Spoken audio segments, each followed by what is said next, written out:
Sairam.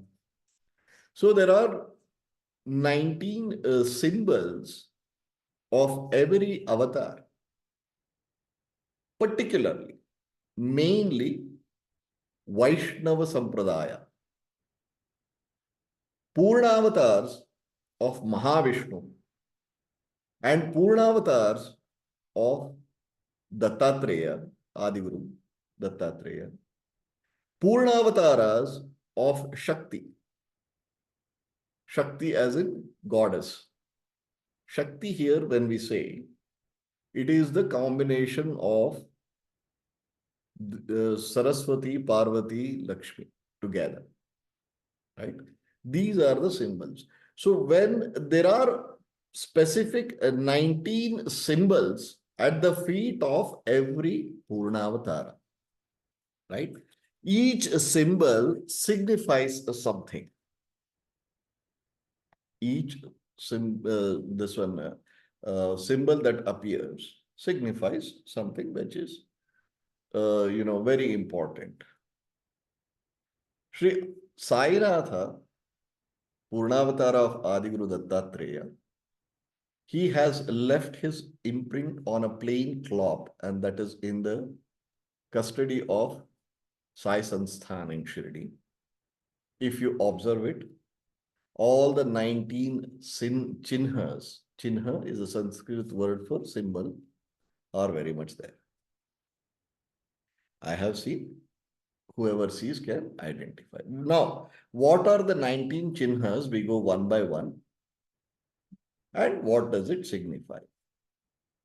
First chinha, or the first thing which appears between the fingers and the feet, in between, it appears not as the folding lines. No, there is one line which appears, which is between the fingers and the rest of the feet. Like if this is the fingers of the feet, the line here is the one which is the folding line because of the folding. But here in the feet, a line appears. That symbolizes Janu, the sacred thread.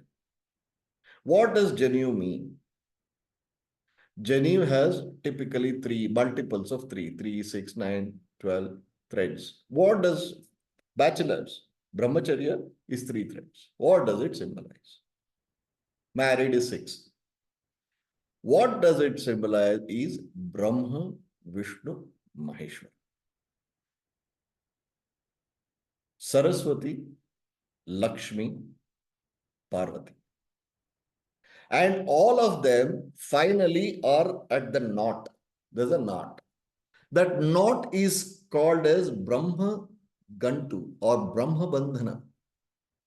At the end of Janu, there's one knot. That symbolizes Dattatreya. The thread is 6 or 3, whatever. That represents the Trimurtis, and all the Trimurtis together, the knot is Dattatreya. This is my explanation is strictly as per the Avadhuta Sampradaya. My interpretation is strictly as per the Brahmavadhuta, Purnavadhuta, Kulavadhuta Sampradaya. We are not talking about other Sampradayas and their interpretations. Our interpretation is very clear. It is Avadhuta Sampradayas, right? Now, next comes the Janu is there. Then you will see, I will not name where because I'll need to depict share the picture and then depict it, show it. Next comes the Shankha, the conch. Lord Shiva has a Shankha. Brahma has a Shankha. Vishnu, of course, has a Shankha. What does Shankha symbolizes? The conch, the blowing of the conch, or this, the conch in the hands in any of the avatars is to awaken. Panchajanya was the Shankha of Lord Krishna, right?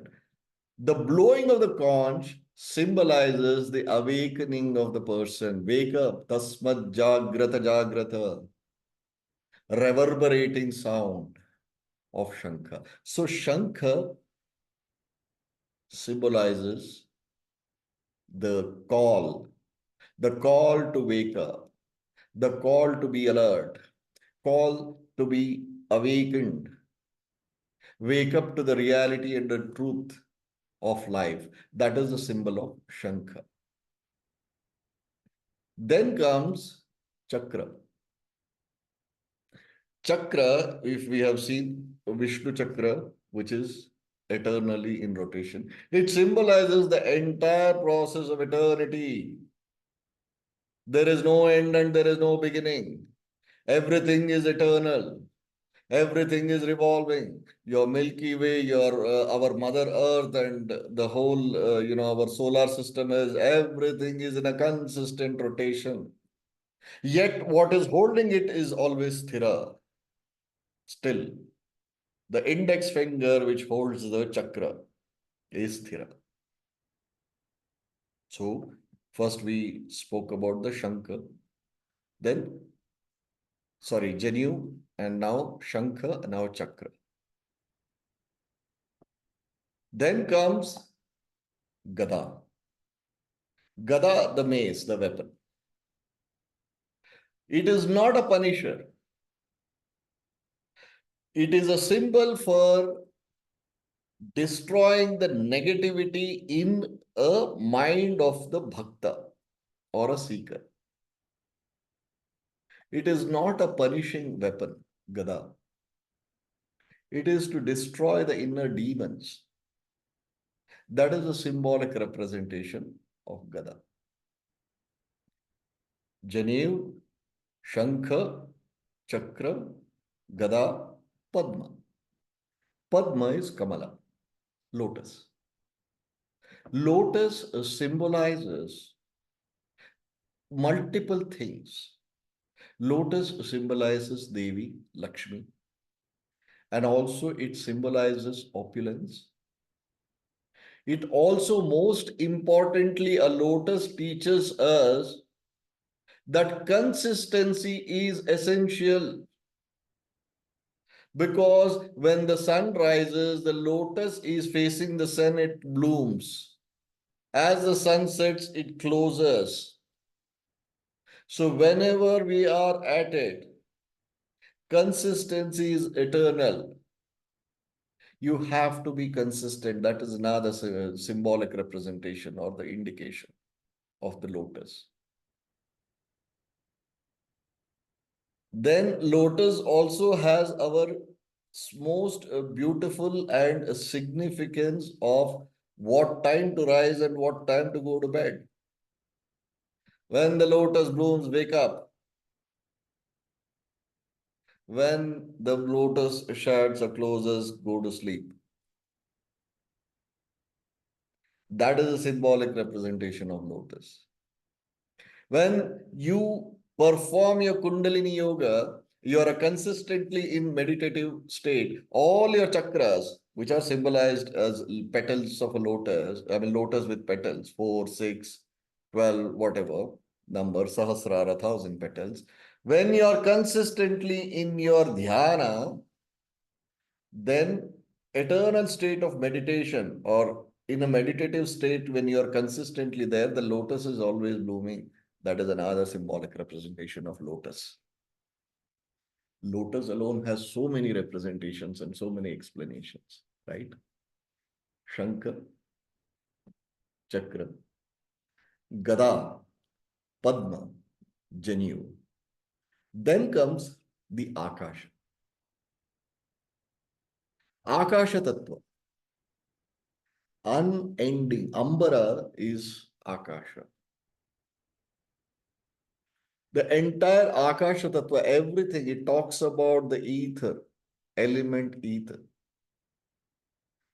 Under the Ambara is our existence. What is between us and the Supreme Conscious? When you're standing on outside your house, on the terrace of your house, or just walking, taking a walk, what do you see? is infinite Ambara. That Ambara is the divine himself. That entire Ambara, the Akasha itself, is at the feet of the divine, the Guru, the Avatar. The same thing when Bali, the feet of Vamana was kept on Bali. All these 19 Chinhas came to Raja Bali's head, including the Ambara. Right? Then comes Urdhvareka. Urdhvareka is one straight line. Sushumna Nadi. Neither ida. Not to the left of the feet, nor to the right of the feet. It speaks about straight one line, symbolizing the Sushumna Nadi. Then comes Ankusha. Ankusha is a piercing weapon kind of a thing, which if you have seen the Ganapati, Mahaganapati's pictures or whatever, he has one Ankusha in him. I mean, in one of his hands. Right? That is Ankusha. What is Ankusha? When we deviate from the path which we are supposed to walk and then the piercing, it touches. There are pain and agonies in our life when we divert from the path that we are supposed to be. That's when the Ankusha is used. Symbolic representation. Again, it's not a weapon per se. Ankusha is to navigate, bring us back to the central path. It speaks about the, not to deviate from the path of righteousness. If you do so, Ankusha always comes and taps us to follow the righteous path. Then comes the Dhwaja. What is Dhwaja? Dhwaja, in its true sense, is symbolic representation of Dharma. Dharma, righteousness. Dharmo rakshati rakshataha is written on the Dhwaja. Dhwaja means flag. Dharma Dhwaja. Dhwaja is flag. Dharma Dhwaja is a flag of righteousness. It is not just Dhwaja, it is Dharma Dhwaja. That is also part of the 19 symbols of every avatar. Lord Krishna had it till Sainatha and many more. A few more, sorry, avatars have Dhwaja. Right. Then comes the Chhatra. Chhatra is umbrella. That umbrella is a metaphor, but in reality, Chhatra means the shelter. When you are my devotee, when you are my disciple, when you are following the righteousness, when you submit yourself to me, when you are surrendered to me, do not worry. You are under the umbrella or the shelter of mine, me the Guru. So do not worry. The sense of protection from calamities, what an umbrella or the Chhatra defines and denotes. Right. Then comes the Vajra. Vajra, Vajrayana. Lord Krishna has been defined into two extreme, explanations or two extreme words. Lord Krishna has been called as Kusumandapi Komala Vajrandapi Kathina. Kusumandapi Komala Vajrandapi Kathina. Kusuma is the pollen in a flower, not even the flower. Am I right? The pollen, that thing which is inside the flower, the stem, that thing that stems out of the flower, and then the thing which is around it. That is kusuma, not the flower. So kusuman the pikomala, and that is so soft. You just touch it, it vaporizes, it becomes, it just goes invisible. It is the softest of the softest thing. Lord Krishna is Kusumanda Pikomala. He is so soft. Vajranda Pikathina. As tough as a diamond. We know that the toughest object is a diamond. So here, when it comes to the multiple explanation about Vajra, Vajrayudha. Ayudha is Vajrayudha means a weapon made out of Vajra, the diamond. Like weapon of Indra is supposed to be Vajrayudha. Now, Vajra is like your master can be Padma, as soft as a lotus or as tough as a diamond. Please do not take it for granted. Kusumandapi Komala Vajrandapi Kathina. Do not go against your master, your guru, your god, or whatever. He can get as tough. Only with the intent to bring you back to the path of righteousness. Anything can be done. Anything. Once we are his, Baba always used to say that once you have submitted yourself to me, once you are my devotee or a disciple, after that, there is no way I'll let you go till you attain oneness with me. Once you are accepted, you're not going back anywhere. I'm always there. So that is why the divine can get extremely difficult and tough as a diamond, right? Then comes the swastika. Swastika, we all know, symbolizes the opulence, the abhaya, the blessings of Mahalakshmi is a swastika in every direction, every aspect of our life. Sense of contentment is swastika, right? Then comes Antakona. Antakona is two squares when they are conjoined, it takes a form of a diamond. I mean, a star, sorry, a star. I'll share the image later. Star of David, if you see, it is not 5 corners, it is 6 corners. If you bring in two squares and you can take you can make a diamond out of those two squares, that is Antakona. It has 6 directions. It symbolizes the Shastra, Vastu Shastra. It is so perfect that wherever is the feet of our Guru or our God, you do not worry about the imbalances of the energy flow. So that is the symbolic of Antakona. Then comes the Jambuphala. Jambuphala, in our interpretation, is the opulence and from the presence, our presence on Mother Earth. Jambu, the earth, phala, what is supposed to come out of. Right. Then comes Danush. Danush is always symbolizing, again, it is not a weapon. Dhanush always symbolizes focus. Your focus. An archer has to be so perfect in his concentration. If you see any archer, in modern world, let's call it as a sniper. A sniper pulls the trigger between the heartbeats. He watches his breath.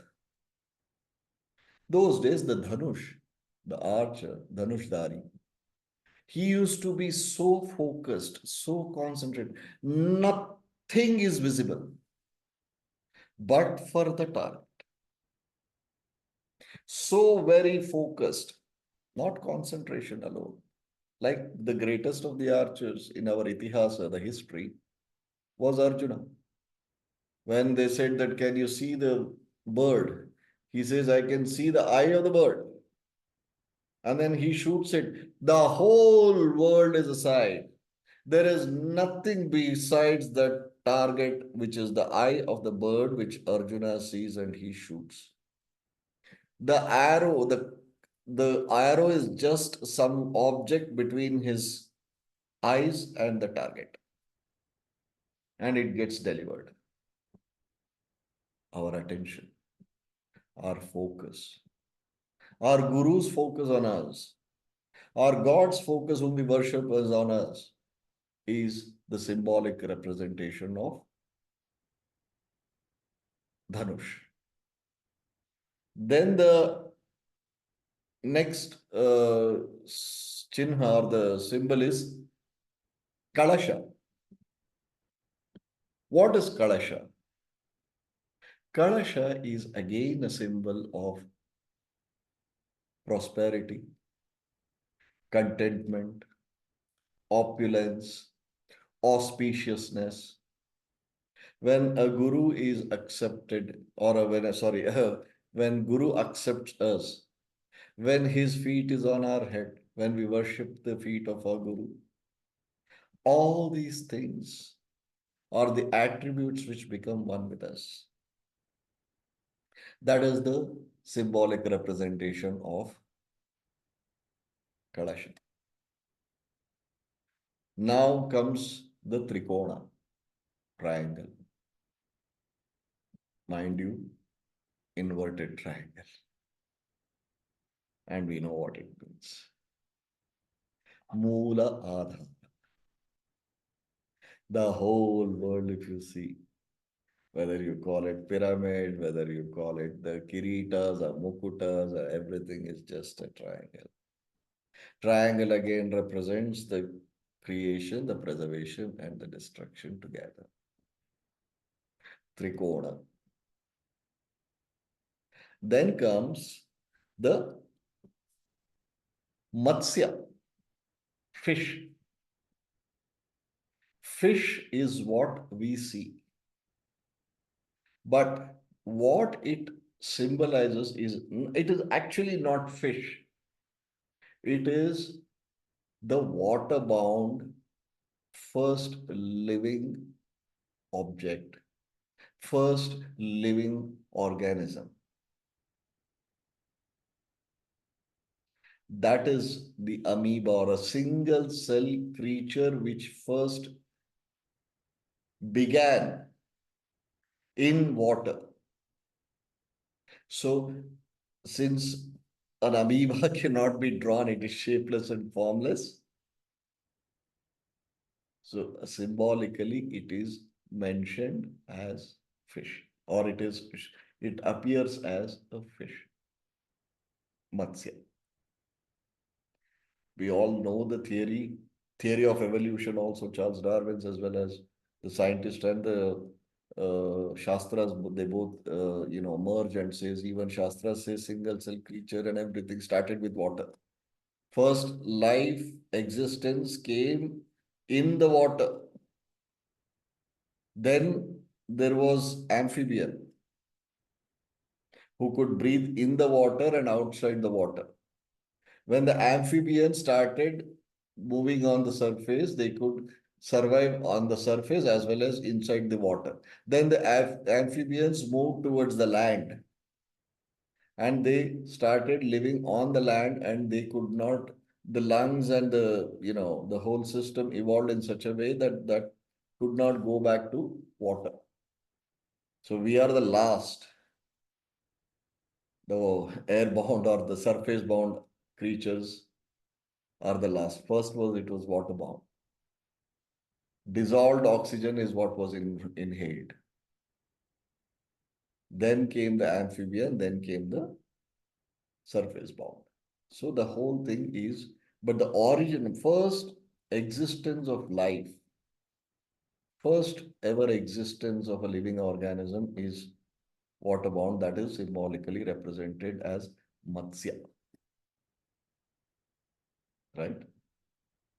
Then comes Ghoshpada, last one. Ghoshpada, Ghosh is the declaration.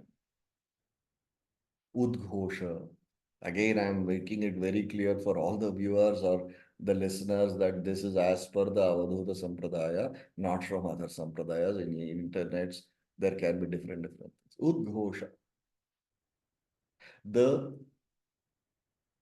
sound, the firmness, the decisions to walk on the path of righteousness, the presence, everything comes as a Ghoshpada, right? These are the 19 symbols in the feet of all the avatars, particularly Vaishnavas and, Dattatreyas tradition. In the Datta Sampradaya and Vaishnava Sampradaya, the avatars have these 19 chinhas in their feet, distributed in both the feet. Now, don't ask me which feet has which symbol. Distributed, 19 distributed in both the symbol. The common both it has is the Urdhva the line. It is in both the feet, but we consider it as one. So total of 19 symbols of every avatar, right? Thank you. Thank you very much for the patient hearing. Sai Ram.